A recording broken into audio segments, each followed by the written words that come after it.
আমাদের আজকে অনুষ্ঠানের উপস্থাপনায় রয়েছেন মাওলানা ইমাম হুসাইন, স্বভাব কবি ও শিক্ষক সবুজ দাখিল মাদ্রাসা। তাকে মঞ্চে আসার জন্য বিশেষভাবে অনুরোধ করছি।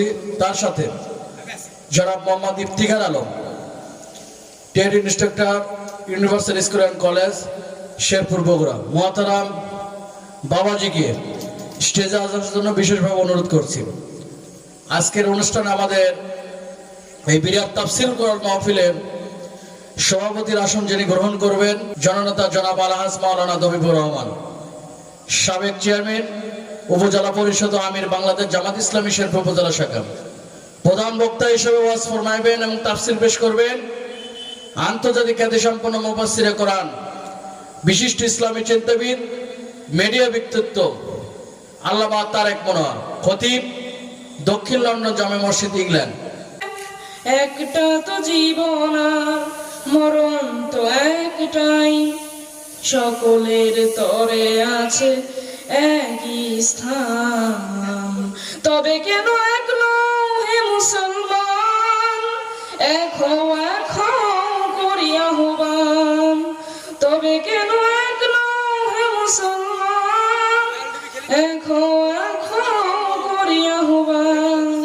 হাসরের মাঠে মিজানের মাপে লৌহে মাহফুজে পুলসে রাত একটা তো চাঁদা একটাই সূর্য, ধরাতে নিয়ম মেনে আলো করে দান। তবে কেন এক হে মুসলমান, এখো করি আহ্বান। তবে কেন এক হে মুসলমান, এখো করি আহ্বান। আমাদের প্রভু এক, একই নবীর উম্মত, জীবন বিধান এক, ওই শিবানী কুরআন। আসসালামু আলাইকুম। খুব সুন্দর ইসলামী সঙ্গীত পরিবেশন করেছেন মাওলানা মোহাম্মদ গোলাম মোস্তফা। মোহতারামকে রচনা করার জন্য বিশেষভাবে অনুরোধ করছি।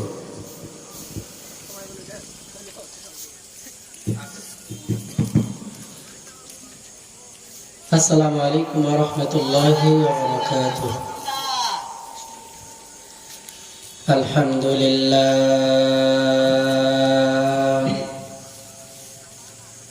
আলহামদুলিল্লাহি কাফা ওয়া সালামুন আলা ইবাদিহিল্লাযীনা ইসতাফা।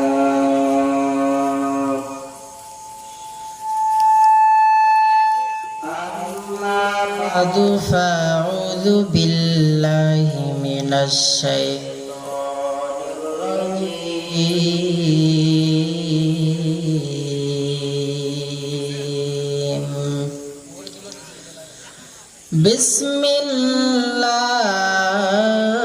বিসমিল্লাহির রহমানির রহিম।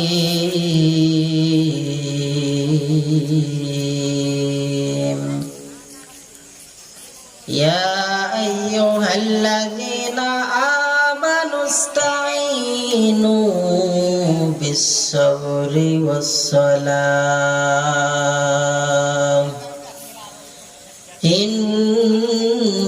ইন্নাল্লাহা মা'as-সাবিরিন।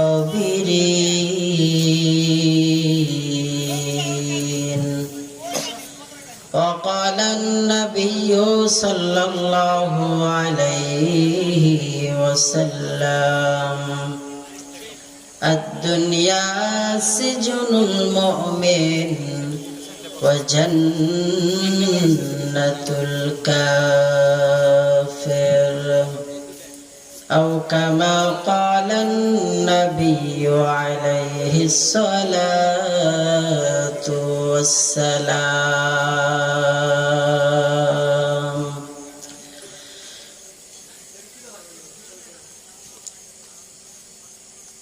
صدق الله مولانا العظيم وصدق رسوله النبي الكريم. ونحن على ذلك لمن الشاهدين والشاكرين والذاكرين والحمد لله رب العالمين دو خدا দাও আমায় আবার ওমর দারাজ দিল দাও খোদা দাও আমায় আবার ওমর দারাজ দিল দাওয়ালির মতো বীর সেনানি আলির মতো বীর সেনানি জাগাতে নিখিল দাও খোদা দাও আমায় আবার ওমর দারাজ দিল হামজাকে দাও ঘরে ঘরে জীবন দিতে অকাতরে আবার কাবা ভাঙতে এলে পাঠাও দাও খোদা দাও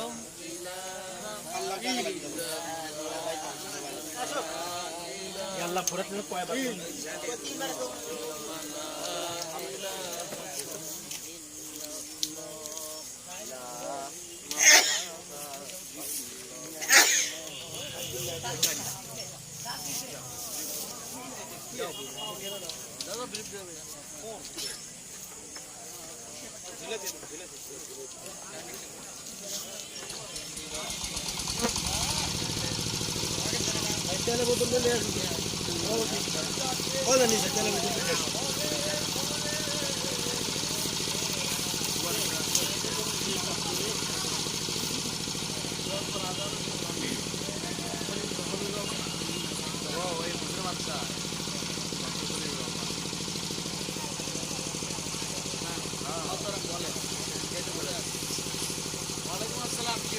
বলেন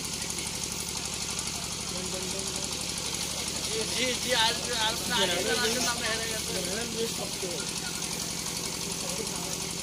জি জি হ্যাঁ মাইকের সামনে ঠিক আছে কত করছে জানা গেল যে কারেন্ট চলে গেছে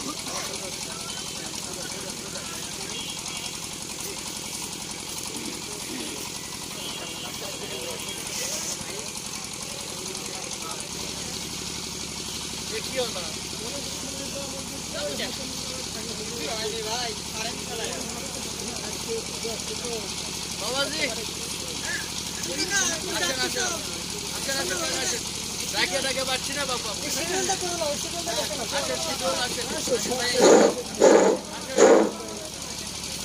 আলহামদুলিল্লাহ শুভবসা উত্তরপাড়া জামে মসজিদের উন্নয়ন কল্পে বিশাল এই ঐতিহাসিক তাফসিরুল কোরআন মাহফিল আজ 19 নভেম্বর 2024 বরকতপূর্ণ এই মাজলিসে কথা বলে আপনাদেরকে ধন্য করবেন আল্লাহ পাক তারেক মনোয়ার সাহেব দামাত বরকাতুহুল আলিয়া। আল্লাহ পাক হুজুরের এই মেহনতকে সারা বিশ্বময় নিরাপদে মৃত্যু পর্যন্ত কবুল করেন, সকলেই বলে আমিন। সম্মানিত উপস্থিতি, আমি কোরআন কারীমের আয়াতের মধ্যে হতে একটি আয়াতে কারীমা তেলাওয়াত করেছি।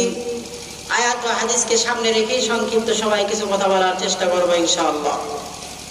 যে আয়াতে কারীমা তেলাওয়াত করেছি, আয়াতের মধ্যে আল্লাহ পাক বর্ণনা করেন, ইয়া আইয়ুহাল্লাযীনা আমানুস্তাঈনু বিস-সাবরি ওয়াস-সালাত।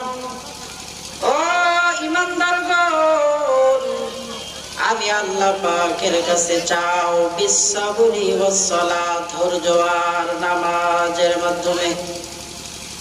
আল্লাহ পাক রব্বুল আলামিন এমন যে রবের কাছে চাইলেই রব বড় খুশি হয়।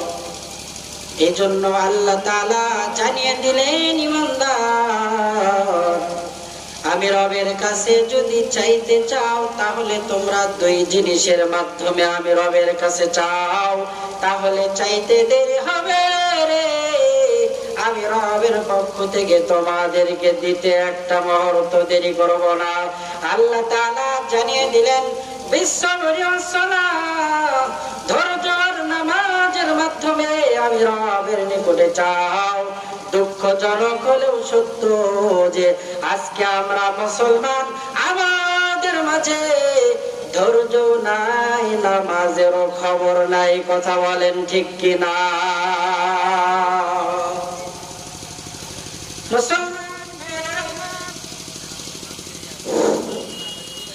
আল্লাহর পয়গম্বর বিশ্ব নবী রাহমাতুল লিল আলামিন উম্মতদেরকে জানিয়ে দিলেন, উম্মতের দল, মানুষ নামাজের মাধ্যমে আল্লাহ পাকের যত নৈকট্য লাভ করে আর যত নিকটবর্তী যায়, ভিন্ন কোন ইবাদতের দ্বারা মানুষের পক্ষে আল্লাহ পাকের এত নিকটবর্তী যাওয়া সম্ভব না।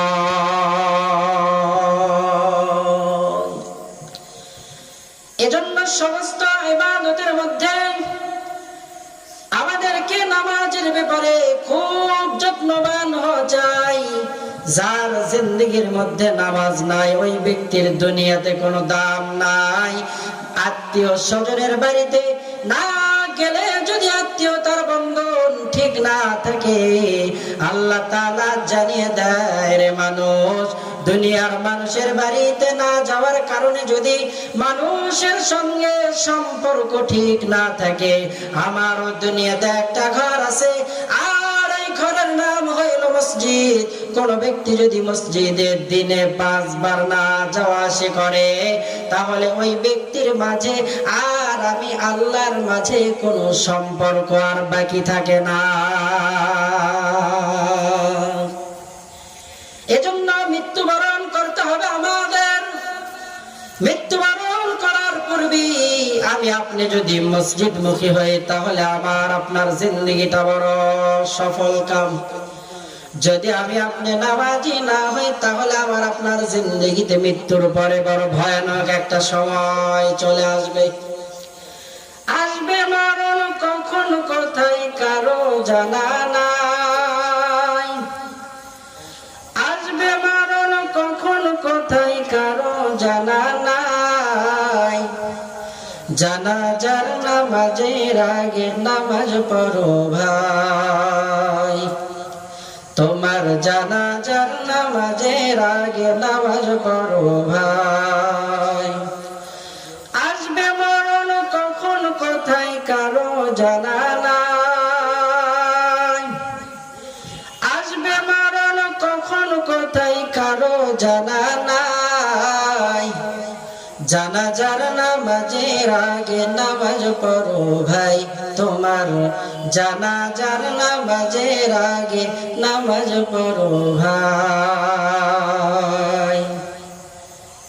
মুসলমান বন্ধুগণ, আমার আপনার জানাজা কখন সংগঠিত হবে আমাদের কারো জানা নাই।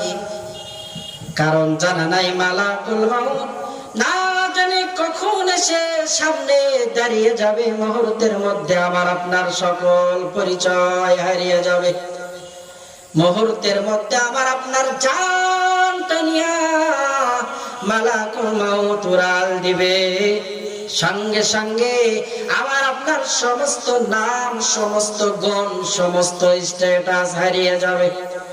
আমার নাম দাঁড়িয়ে যাবে লাশ, আপনার নাম লাশ। পৃথিবীর সমস্ত মানুষগুলো যারা ইন্তেকাল করবে তাদের নাম হয়ে যাবে লাশ। একদিন আমার নাম হবে লাশ, একদিন আমার নাম হবে লাশ। হবে কি হবে না? দুনিয়ার থেকে একদিন বিদায় নিতে হবে। এমন একটা সময় চলে আসবে, নিচে মাটি মাটির বিছানা উপরেতে বাস, নিচে মাটির বিছানা উপরেতে বাস, যেদিন আমি হব লাশ, যেদিন আমি হব লাশ। এজন্য লাশ হয়ে খাটিয়াতে সবার আগে আপনাকে আমাকে আল্লাহ পাকের ঘরের মেহমান হতে হবে। মানুষ যখন দুনিয়ার থেকে বিদায় নিয়ে চলে যায়, একটা বিষয় কি চিন্তা করেছেন? এতদিন ইমাম সাহেবের পিছনে আপনি দাঁড়িয়ে দাঁড়িয়ে নামাজ আদায় করতেন, আজকে আপনার অবস্থা এতটাই করুণ, আজকে আপনার অবস্থা এতটাই ভিন্ন যে আজকে আপনি ইমাম সাহেবের সামনে দাঁড়িয়ে আছেন, তাও আবার লাশ হয়ে। আমার আপনার জন্য ইমাম সাহেবের সামনে খাটিয়ার মধ্যে শয়ন করা ওই সময় সুফল হবে যখন আমি আপনি দুনিয়াতে ইমাম সাহেবের পিছনের লোক হব বা থাকবো, অর্থাৎ 5 ওয়াক্ত নামাজি হব। আল্লাহর পয়গম্বর বলেন, কুল ইন কুনতুম তুহিব্বুনাল্লাহা ফাত্তাবিউনি ইউহিব্বুকুমুল্লাহ।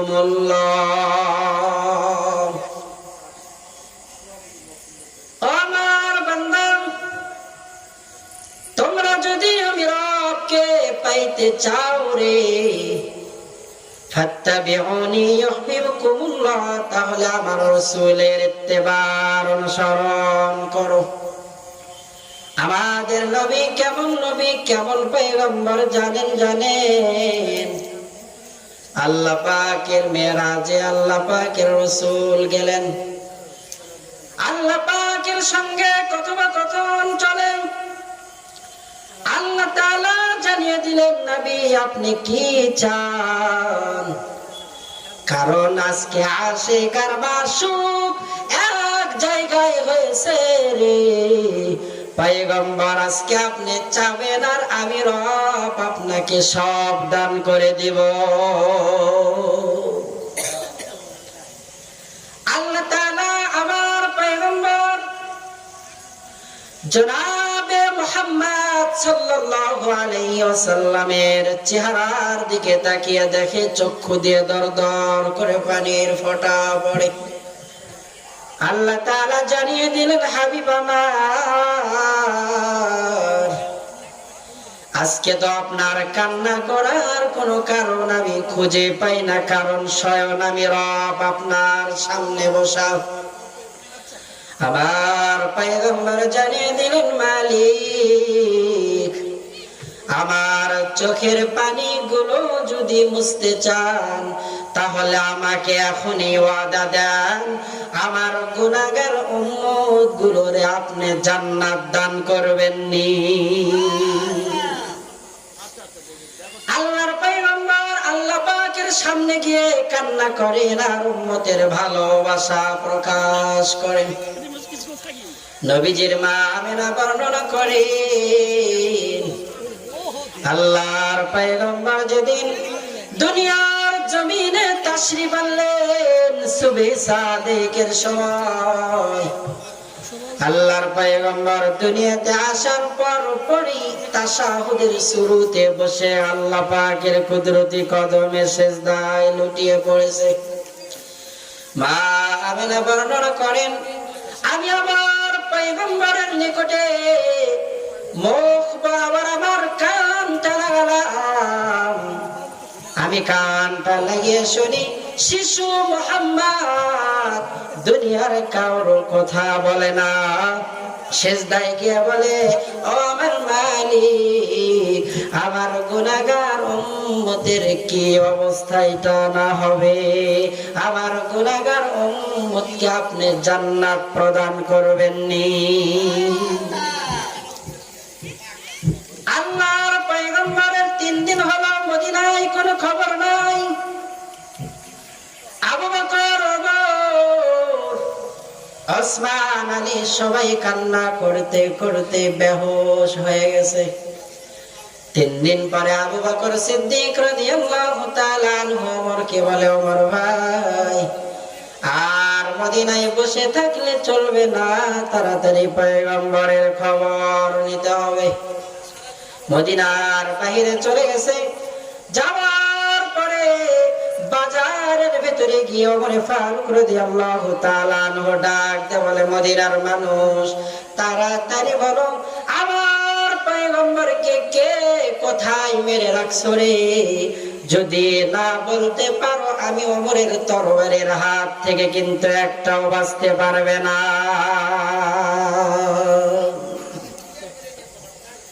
ওমর ফারুক রাদিয়াল্লাহু তাআলা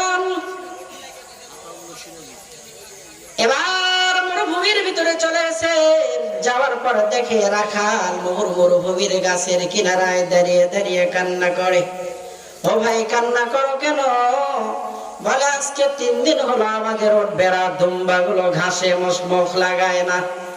বলে কি কারণ? বলে ওই যে গুহার মধ্যে কে যেন উম্মতি উম্মতি বলে কান্না করে। আল্লাহর পয়গম্বরের নিকটে গিয়ে দেখে পয়গম্বর সিজদায় লুটিয়ে পড়ে আছে। আবু বকর বলে, পয়গম্বর সিজদা থেকে মাথা উঠান,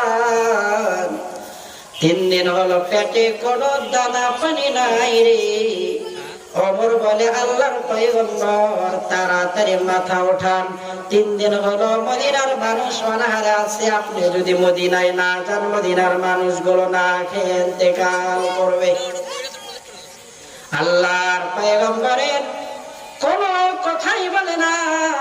মা ফাতেমা ডাক দিয়ে বলে, ও বাবা আপনার উম্মতের জন্য আমার কলিজার টুকরা হাসান আর হুসাইনকে আমি আপনার উম্মতের জন্য কুরবানি করিয়া দিলাম। আল্লাহর পয়গম্বর মাথা উঠায় না। আল্লাহ তাআলা জানিয়ে দিলেন, পয়গম্বর তাড়াতাড়ি মাথা উঠান। আল্লাহর পয়গম্বর মাথা উঠালেন এবং বললেন, আল্লাহ আমার গুনাহগার উম্মতকে যদি ক্ষমা করেন তাহলে মাথা উঠাবো, না হয় মাথা উঠাবো না। আল্লাহ তাআলা জানিয়ে দিলেন, নবী আপনাকে আমি আল্লাহ তাআলা কিয়ামতের দিবসের বাদশা বানাবো, আর আপনি আপনার উম্মতদেরকে সুপারিশ করে করে জান্নাতে দাখিল করাবে। এজন্য আসুন রাসূল আকরাম সাল্লাল্লাহু আলাইহি ওয়াসাল্লামের ইত্তেবা অনুসরণ করে করে আমাদের পুরো জিন্দেগিটা যাতে আমরা কাটাইতে পারি। আল্লাহ তাআলা আমাদের সব ভাইকে তৌফিক দান করেন। বাবা তৌফিক ইল্লা বিল্লাহ। অসংখ্য ধন্যবাদ। খুব সুন্দর আলোচনা করেছেন মাওলানা গোলাম মোস্তফা। আসলে সময়ের কারণে আমরা তাকে সময় দিতে পারলাম না। তিনি যে কথাগুলো বললেন, মহান আল্লাহ পাক আমাদেরকে সবাইকে মানার মতো তৌফিক দান করুক। আল্লাহুম্মা আমিন।